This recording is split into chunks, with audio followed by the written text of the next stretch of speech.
Dear students, अभी हमने पढ़ा रासायनिक अभिक्रियाएं हम कैसे पहचान सकते हैं। इसे हम एक प्रयोग के माध्यम से समझ सकते हैं।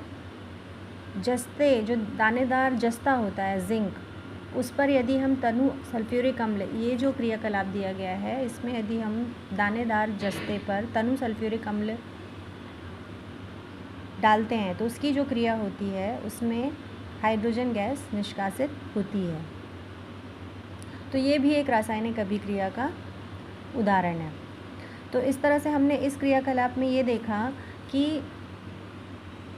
जब कोई रासायनिक अभिक्रिया हुई तो उसमें या तो अवस्था का परिवर्तन होता है, या रंग में परिवर्तन होता है, गैस का निष्कासन या उत्सर्जन होता है, या फिर तापमान में परिवर्तन होता है। मीन्स तापमान या तो बढ़ जाता है या तापमान कम हो जाता है।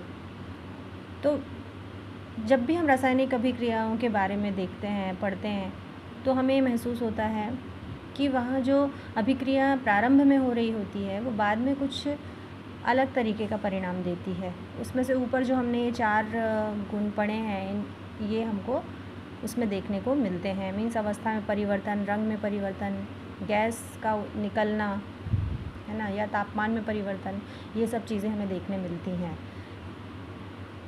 फिर हम देखेंगे इन अभिक्रियाओं को हम किस तरह से व्यक्त करें। मीन्स अगला पॉइंट हमारा है रासायनिक समीकरण।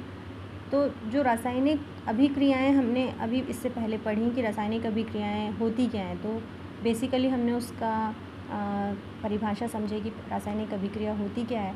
और किसी भी रासायनिक अभिक्रिया को व्यक्त करने के लिए प्रतीकात्मक रूप से कुछ प्रतीकों का इस्तेमाल किया जाता है, तो उसे एक समीकरण के माध्यम से व्यक्त किया जाता है। उसे हम रासायनिक समीकरण कहते हैं, जहाँ पर 2 चीज़ें होती हैं, एक है अभिकारक और एक है उत्पाद। तो अभिकारक में जो 2 या 2 से अधिक जो अभिकारक होते हैं, मीन्स जो आपस में मिलकर कुछ नया प्रोडक्ट बनाते हैं, उत्पाद बनाते हैं, उन्हें हम कहते हैं अभिकारक, जो कि लेफ्ट हैंड साइड में है। और उसके बाद जो एरो के राइट हैंड साइड में इन दोनों अभिकारकों के मिलने के फलस्वरूप जो प्रोडक्ट बनता है उसे हम बोलते हैं उत्पाद। तो रासायनिक अभिक्रिया को प्रतीकात्मक रूप से व्यक्त करने का जो तरीका होता है उसे हम क्या कहते हैं, रासायनिक समीकरण।